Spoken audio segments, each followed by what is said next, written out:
우리가 지킵니다. 어버이의 은혜를 생각하고 감사하는 주일입니다. 하나님께서 여러분과 제게 은혜를 주시는 방법 가운데 하나가 바로 부모님을 통하여 주시는 겁니다. 오늘 이 자리에 있는 여러분들은 이 세상에 태어나고 자라서 사회의 일원으로서 역할을 할 수 있다고 하는 건 부모님께서 준 은혜를 입었기 때문입니다. 비록 우리의 짧은 소견이 부모님이 내게 해준 게 너무 못마땅하고 정말 불만스럽다고 할지라도 부모님은 우리들에게 최선을 다해 주셨다라고 하는 겁니다. 참 이렇게 못생겼을까? 자기의 생김새에 대해서 만족하지 못해서 한숨을 쉴지는 몰라도 어떤 부모가 자기 자신 못생기게 태어난 걸 원하겠습니까? 그리고 자기 자녀가 잘못되는 것을 누가 어떤 부모가 원하겠습니까? 자식 잘 되기를 바라는 마음은 어느 부모나 다 동일한 마음입니다. 표현하는 방법이 다르고 형편이 다를 뿐이지요. 오늘 이 본문은 나오미의 일가가 베들레헴 땅에 흉년이 들게 되니까 모압으로 이민을 갔습니다. 아들 둘을 데리고 내 식구가 풍족하게 싸가지고 이민 가서 잘 살아보세. 그리고 이민 생활 10년에 남편도 죽어버리고 두 아들 이민 간 그곳에서 결혼을 시켰지만 두 아들마저 죽어버리고 과부만 셋이 남아서 털털 빈손되어서 고향 땅으로 돌아온 가족의 이야기입니다.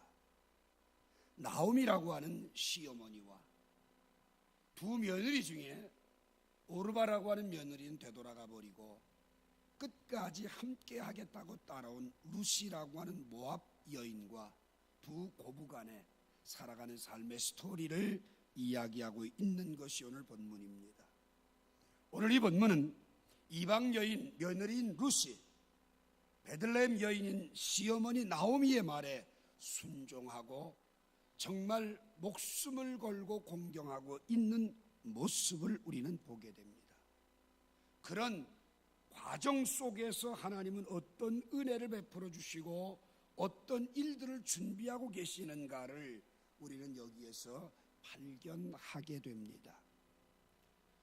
부모님에게 순종하면, 부모님을 공경하면 우리가 하나님의 은혜를 받을 수 있고 또 하나님이 준비하신 놀라운 복들을 누리게 된다라고 하는 겁니다. 한번 좀 따라할까요? 부모님은 나에게 축복의 통로다.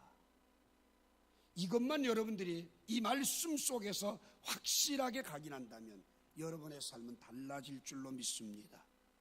신비한 것 같지만 우리가 이런 은혜를 누리지 못하는 원인을 깨달아야지 될 것이고, 나의 근원인 부모님을 향하여서 마음이 얼마나 닫혀져 있느냐, 여러분 한번 생각해 보시기 바라요.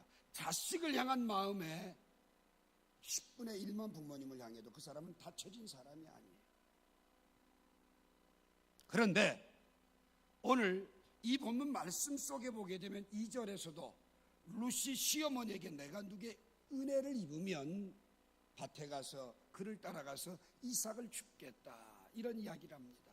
그리고 13절에 보면 보아스에게 루시 내가 당신께 은혜를 입기를 원합니다, 이런 고백도 하고 있습니다. 어떻게 이러한 하나님의 은혜가 부모님을 통해서 임하게 되는가? 오늘 본 말씀에서 세 가지만 간단히 생각하면서 주시는 은혜를 나누려고 합니다. 2절 봅시다. 모압 여인 루시 나오미에게 이르되 원하건대 내가 밭으로 가서 내가 누구에게 은혜를 입으면 그를 따라서 이삭을 줍겠나이다 하니 나오미가 그에게 이르되 내 따라 갈지어다 하매, 이렇게 말합니다.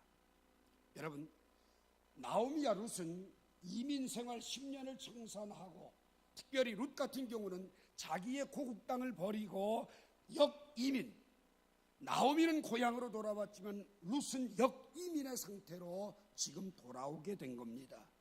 베들레헴에 돌아왔던 그들의 모습은 우리가 잘 아는 대로 룻기 1장 20절 말씀에 보면, 21절에 보게 되면 자기가 풍족해서 이민을 갔지만 지금 다시 귀향한 자기의 모습은 빈손이었다라고 고백을 하고 있습니다.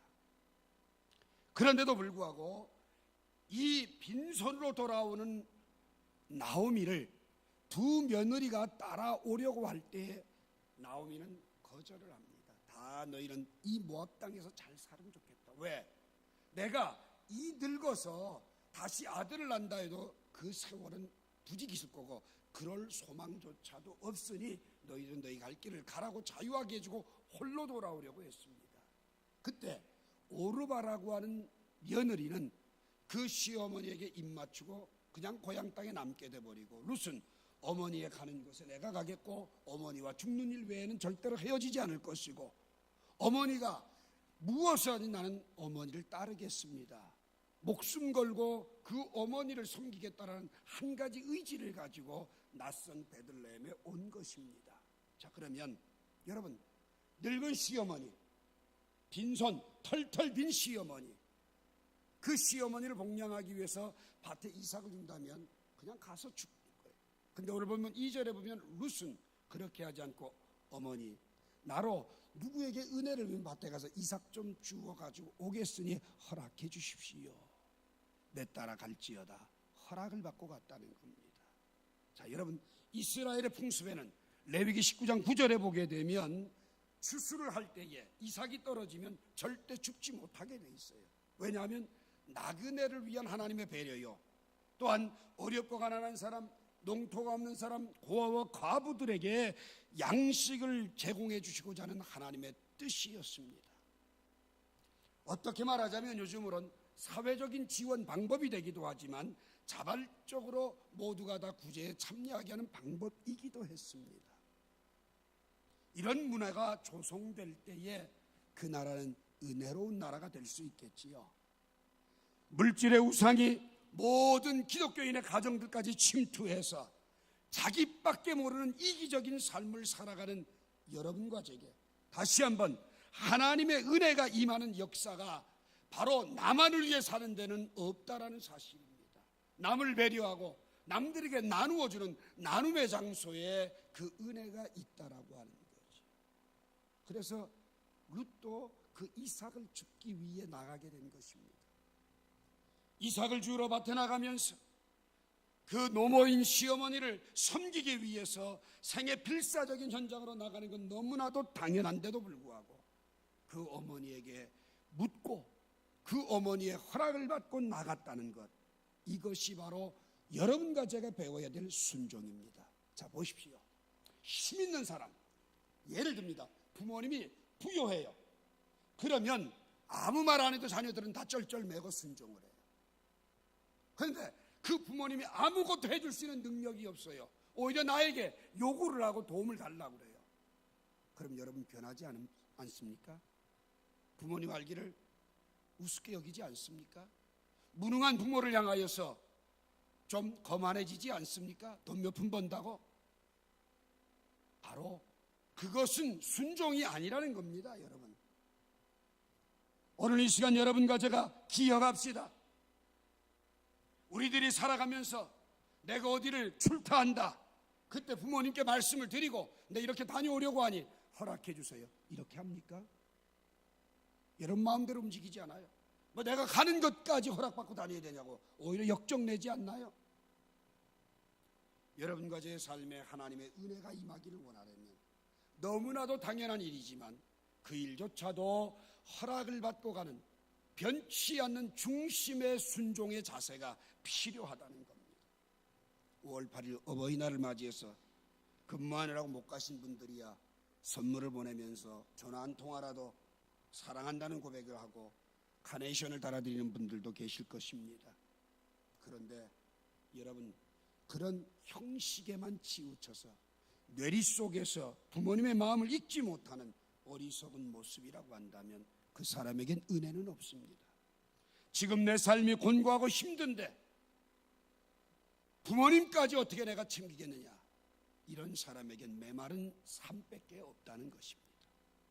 에베소 6장 1절에 보면 자녀들아 주 안에서 너희 부모에게 순종하라, 이것이 옳으니라.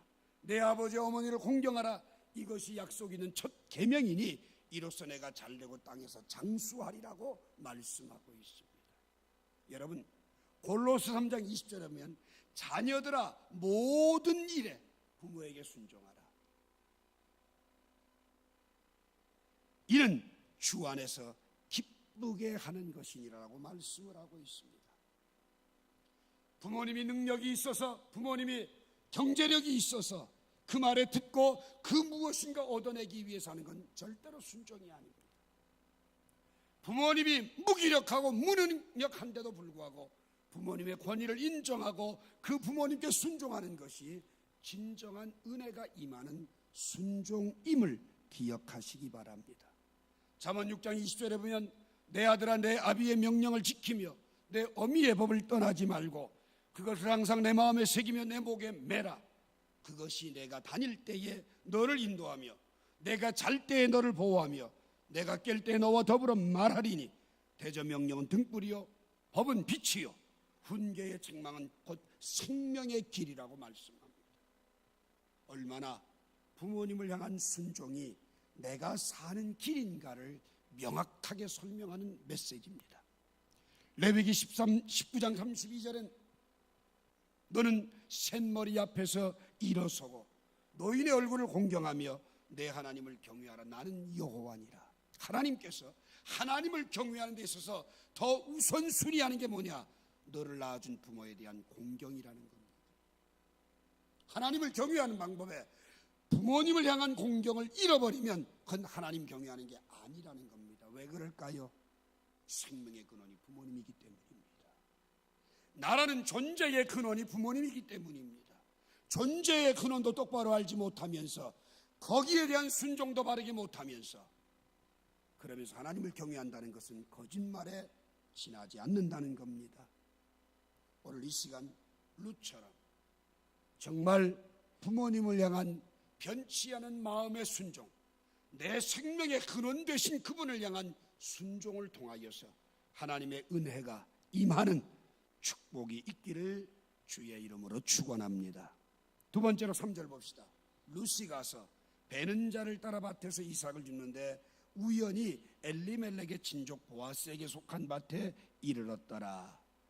여러분, 룻이 나가서 어디 추수하는 데 있는가 봤더니만 있습니다. 그게 바로 그 당시에 가장 부유했던 보아스의 밭이었습니다. 그 베는 사람을 뒤따라가게 되면 가장 많이 떨어지는 이삭이 많으니까 쉽게 줄 수 있는 기회, 그리고 그것도 지혜라는 거죠. 그런데 룻은 우연히 간 그 장소를 하나님은 그 우연이라는 기회를 통해서 필연으로 역사하셨다는 겁니다. 왜요? 이곳에 가서 이삭을 줍다가 보아스를 만나게 되고 결국 4장에 가서는 보아스와 결혼하는 축복을 얻게 됩니다. 여러분과 제가 살아가는 삶에는 우연이라고 생각하는 것들이 굉장히 많습니다.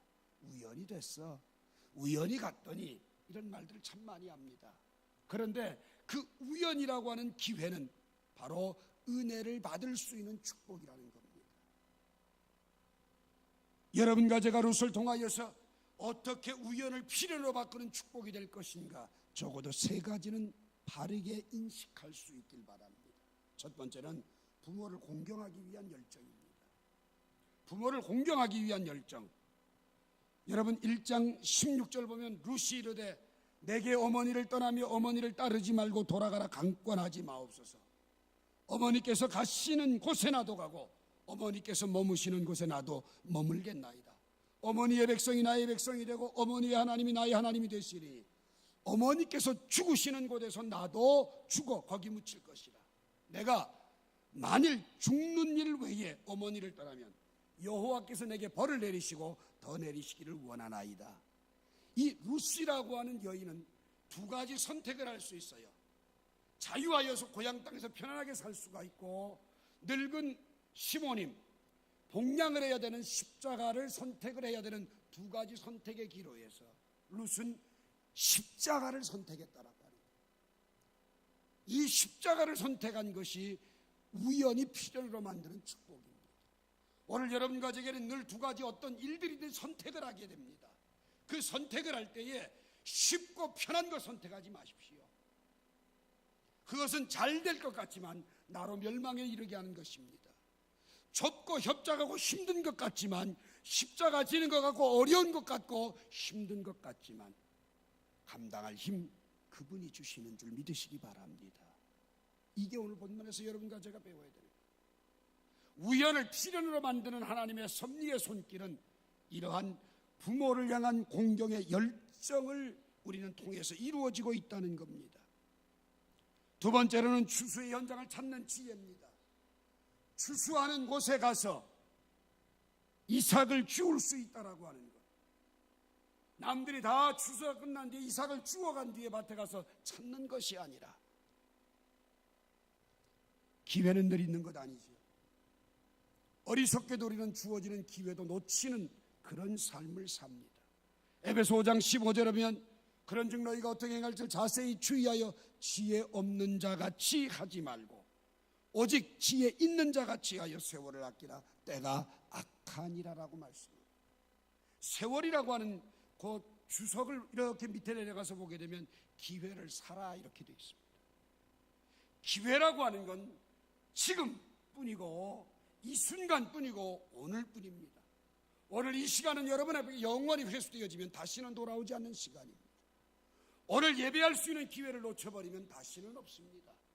다음 주 또 있다. 천만에요. 2014년 5월 11일 주일 이 예배는 한 번 지나가면 끝입니다. 기회를 사라는 겁니다. 축복의 기회가, 은혜가 임하는 기회가 우리 앞에 늘 열려 있지만 어두워서 보지 못하고 알면서도 따르지 않는 패역함, 이것이 우리가 은혜를 누리지 못하는 요인 가운데 하나라는 겁니다. 하나님께서 사울에게 왕으로 기름 부으실 때에 사무엘 선지자를 통하여 사무엘상 10장 17절에 보면 내게 이 징조가 임하거든 너는 기회를 따라 행하라. 이 징조를 보거든 기회를 놓치지 말라는 겁니다. 하나님이 너와 함께 하시느니라. 기회를 붙잡은 사람, 기회를 통하여서 우연을 필연으로 만드는 사람이 되는 것은 바로 주어진 기회를 붙잡을 줄 아는 사람들입니다. 바로 그곳이 하나님이 함께 하시고 역사하시는 은혜의 장소가 된다는 것입니다.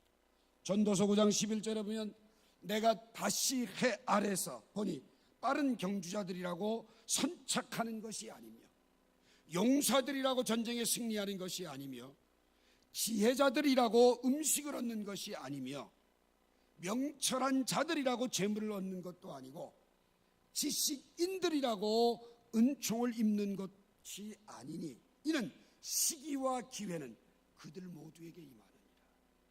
아무리 뛰어나도 뛰어났다고 해서 먼저 되는 것이 아니다라는 겁니다. 누가 그 기회를 붙잡느냐에 따라 달라진다는 겁니다. 우리들의 삶에는 두 가지 갈등이 있습니다. 갈라디아 5장 13절에 보게 되면 육체의 기회가 있고 성령의 기회가 있습니다. 이 둘 중에 어떤 걸 선택하느냐 굉장히 중요합니다. 여러분, 육체의 기회를 선택하는 사람은 인생 실패를 향하여 갑니다. 그러나 성령이 주시는 기회를 붙잡는 사람들에게는 축복이 되고 은혜가 된다는 겁니다. 오늘 이 룻은 어머니를 선택한 것이 바로 은혜를 누릴 수 있는 기회를 붙잡았고요. 추수의 현장을 찾아간 것도 바로 그러한 축복을 누리는 기회가 됐고요. 또 한 가지, 여러분, 배는 자를 따라가는 것. 배는 사람 뒤따라갈 때 가장 많은 이삭을 주울 수 있어서 배는 자를 따라갔다라고 하는 겁니다. 여기서 세 가지가 다 뭐예요? 룻은 최선을 다하는 사람이에요. 한번 따라합시다. 최선의 땀을 흘리는 자에게 기회를 얻게 하신다. 놀고 먹는 사람들에게, 저절로 될 걸 바라보는 사람들에게, 무조건 우연만을 기다리는 사람들에게 은혜가 임하진 않습니다. 지혜를 가지고 최선의 땀을 흘리는 룻 같은 사람들에게 우연이 필연이 되게 하시는 축복이 있다라고 하는 겁니다. 가만히 서서 하나님의 역사를 기다리는 방관자가 되지 마십시오. 기도하시길 바래요. 땀 흘리시길 바래요. 최선의 눈물과 땀이 범벅이 되어져서 하나님의 걸작들을 만들어내는 은혜가 임하는 축복이 있게 되기를 주의 이름으로 축원합니다. 마지막 세 번째로 4절 말씀부터 봅니다. 마침 보아스가 베들레헴에서부터 와서 베는 자들에게 이르되 여호와께서 너와 함께 하시기를 원하노라 하니 그들이 대답하되 여호와께 당신에게 복 주시기를 원하나이다 하니라. 보아스가 베는 자들을 거느린 사환에게 이르되 이는 누구의 소녀냐 하니 베는 자를 거느린 사환이 대답하여 이르되 이는 나오미와 함께 모압 지방에 돌아온 모압 소녀인데 그의 말이 나로 베는 자를 따라 단사에서 이삭을 죽게 하소서 하였고 아침부터 와서는 잠시 집에서 쉰 외에 지금까지 계속하는 중이니이다. 보아스가 룻에게 이르되 내 딸아 들으라. 이삭을 주러 다른 밭으로 가지 말며 여기서 떠나지 말고 나의 소녀들과 함께 있으라. 그들이 베는 밭을 보고 그들을 따르라. 내가 그 소년들에게 명령하여 너를 건드리지 말라 하였느니라. 목이 마르거든 그릇에 가서 소년들이 길어온 물을 것을 마실지니라 하는지라. 룻이 엎드려 얼굴을 땅에 대고 절하며 그에게 이르되 나는 이방 여인이거늘 당신이 어찌하여 내게 은혜를 베푸시며 나를 돌보시나이까 하니. 여러분, 이 말씀을 통해서 여러분과 제가 하나님의 은혜는 어떤 사람에게 임하냐? 교제를 통해서 임한다는 거예요. 교제를 통해서. 지주인 보아스가 추수하고 있는 베는 자들에게 딱 도착하자마자 첫 번째 한 축복의 탄성. 여호와께서 너희와 함께 하시기를 원하노라. 여호와께서 너희와 함께 하시기를 원하노라. 이러니까 베는 자들이 다 하나같이 하는 말이 여호와께서 당신에게 복 주시기를 원하나이다. 여러분, 이게 히브리어로 샬롬 알레카예요. 샬롬 알레카. 샬롬 알레카 하니까 그들도 샬롬 알레카로 화답하는 얘기예요. 우리는 끼그리 인사해봐야 식사했어요? 잘 지냈어요? 안 그러면 죽으란 얘기요? 참 인사가 많이 좀 수준이 얕아요. 이 히브리인들은 만나면 하나님이 당신에게 복 주시길 원한다. 하나님이 당신에게 은혜 베푸시길 원한다. 이게 인사였어요. 하나님이 들어가는 축복의 인사. 그 화답 속에서 여러분 어떤 반목이 있겠고 어떤 시기가 있겠습니까? 서로 축복하는 그 장소에 은혜가 임하지 않을 수가 없지요. 지난주에도 여러분 자녀들을 향해서 비교급의 자녀를 만들지 말고 최상급의 자녀를 만들어라, 이런 이야기를 드렸는데, 여러분 자녀들을 향해서 맨날 욕하고 저주하지 마시고 축복해 보세요. 축복한 대로 됩니다. 예? 여러분 직장 가서 만나는 사람들에게 믿든지 안 믿든지 하나님이 오늘 당신에게 복 주시길 원해요. 크게 선포하세요. 여러분 마태복음 10장 12절에 보면 누구를 만나든지 간에 먼저 평안하기를 빌라고 그랬어요.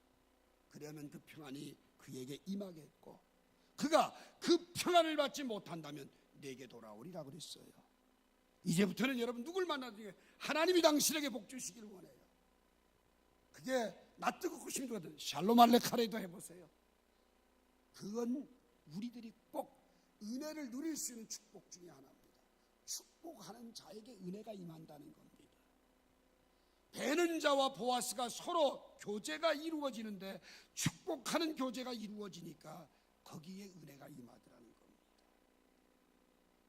낯선 이방 여인의 모습을 발견한 보아스는 사환에게 묻습니다. 이 사람이 누구냐? 그때 그 사환은 대답합니다. 나오미와 함께 모압 지방에서 돌아온 모압 소녀입니다. 그의 말이 나로 하여금 베는 자를 따라 이삭 좀 죽게 해달라고 이야기를 해서 허락을 했더니 잠깐 집에서 쉬고 이삭을 주는데 아침부터 지금까지 계속 이삭을 줍고 있습니다. 이런 보고를 합니다. 그걸 보고 있던 보아스가 룻에게 먼저 말을 겁니다. 내 딸아, 이삭을 주우러 다른 밭에 가지 말고 여기서 떠나지 말고 내 소녀들과 함께 있으라. 그리고 베는 밭을 보고 그들을 따라가라. 내가 소년들에게 명령했어. 베는 사환들에게 명령해서 너를 건드리지 못하게 할게. 목마르거든 소년들이 길러온 물도 마셔라. 모든 것을 다 제공하면서 축복합니다. 여러분 여기 보아스는 예수님의 상징이에요. 예수님을 영적으로 비유하는 말씀이에요. 내가 주님께 먼저 나간 게 아니지요. 주님이 먼저 내게 다가오셔서 말씀하신 겁니다. 여러분, 우리가 잘 아는 대로 요한복음 15장 16절 말씀은 너희가 나를 택한 것이 아니라 내가 너희를 택하여 세웠나니 이렇게 말씀해요. 내가 주님을 만난 것 같고 내가 주님을 먼저 찾아간 것 같지만 주님이 먼저 날 찾아오셨어요. 그리고 그분은 다가오셔서 어떻게 합니까? 모든 것들을 다 준비해서 하나하나 케어해 주시고 살펴주시고 구하기도 전에 있어야 할 것을 아시고 채워주시는 분이라는 거예요. 요한일서 4장 19절에서도 우리가 사랑하면 그가 먼저 우리를 사랑하셨음이라고 말씀하고 있어요. 이러한 축복과 사랑이 있는 장소가, 이런 교제가 있는 장소가 바로 은혜의 장소라는 겁니다. 사랑은 모든 허물을 덮습니다. 주고받는 사랑, 칭찬의 대화 속에서 여러분과 제가 너무 동떨어진 삶을 살고 있지는 않은지요. 잠언 10장 12절에 미움은 다툼을 일으켜도 사랑은 모든 허물을 가리운다고 말했습니다. 잠언 17장 9절에 보면 허물을 덮어주는 사람은 사랑을 구하는 사람이요 그것을 거듭말하는 사람은 친구를 이간하는 사람이라고 얘기합니다. 어떻습니까, 여러분? 이 아름다운 교제를 보면서 여러분은 칭찬하는 데 익숙합니까? 아니면 남의 눈 속에는 무언가 허물을 찾아내는데 발달되어 있습니까?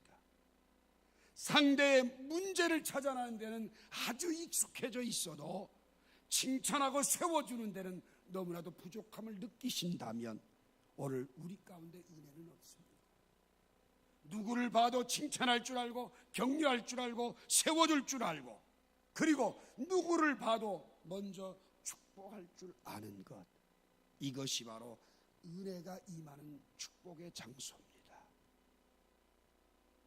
여러분, 주님은 여러분과 저에게 칭찬과 축복을 아끼지 않습니다.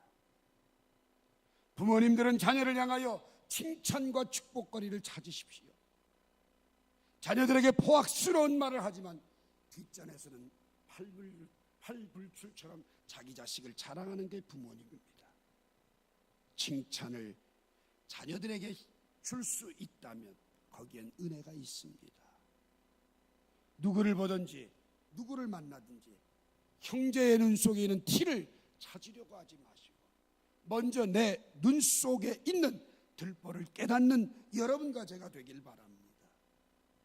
이러한 칭찬과 축복의 교제는 또 다른 표현으로 말하자면 기도가 됩니다. 마태복음 6장 8절의 말씀처럼 구하기도 전에 있어야 할 것을 아시는 하나님 앞에서 그 하나님은 마태복음 7장 7절에 구하라 주실 것이요 찾으라 얻을 것이요 문을 두드리라 그러면 열릴 것이라고 말씀하고 있어요.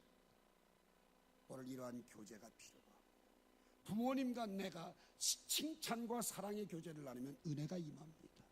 하나님과 나의 관계가 칭찬과 축복으로 이어지는 교제가 끊어지지 않는다면 그것은 바로 축복이 임합니다. 욥기 22장 21절에 너는 하나님과 화목하고 평안하라 그리하면 복이 내게 임하리라고 말씀합니다. 오늘 여러분 이러한 교제를 통해서도 뭐라고 얘기를 합니까? 룻은 보아스에게 나는 이방 여인입니다. 나는 이방 여인입니다. 내게 어찌 이런 큰 은혜를 베푸십니까? 라고 그의 모습을 솔직하게 오픈합니다. 오늘 여러분 우리는 내 마음은 딱 닫아놓고 형식적으로 축복하고 칭찬하는 사람이 되서는 안 됩니다. 먼저 나를 열 때 나의 약함들을 내어놓을 때에 강한 것들을 자랑하지 말고 나의 약한 것들을 내어놓고 자랑하게 될 때에 그 장소가 바로 은혜가 임하는 장소입니다. 오늘 어버이 주일을 맞아 부모님은 우리에게 축복의 통로들이십니다.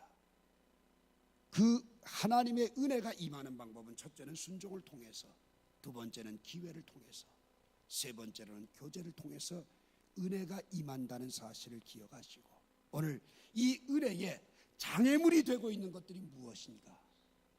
얼마나 부모님의 마음을 편안하게 해드리는 순종을 했는가? 부모님을 섬길 수 있는 기회가 늘 있는 게 아닌데 그 기회를 잃어버리고 있지는 않은지, 그리고 한 가지 더 여러분과 제가 정말 가로막히지 않는 교제가 이루어지고 있는지 다시 한번 되돌아보시면서 어버이 주일 내가 은혜를 누릴 수 있고 하나님의 은혜가 임할 수 있는 축복의 통로들을 잘 섬기는 결단들이 있게 되기를 주의 이름으로 축원합니다. 기도합시다. 귀하신 주님 은혜를 감사합니다. 이방 여인 루시, 그 시어머니 나오미를 정성껏 섬기는 목숨 건 결단을 우리는 말씀을 통해 듣습니다. 순종을 통해서, 기회를 통해서, 교제를 통해서 이루어 가시는 그 하나님의 은혜들을 바라보며 나아갈 수 있는 저희들이 다 되게 해주시고, 이 은혜가 임하는 장애물들이 우리 안에 있다면 다 제거시켜 주시고 하나님 앞에 설 수 있는 저희들이 되게 해주시며, 부모님은 정말 내 생애에 하나님의 은혜가 임하는 축복의 통로가 되도록 저희들의 마음을 고치게 하시고 삶을 고치게 하시고 생각을 고치게 하시고 열매를 맺게 하여 주옵소서. 예수님의 이름으로 기도드리옵나이다. 아멘. 다 같이 일어나서 4장 찬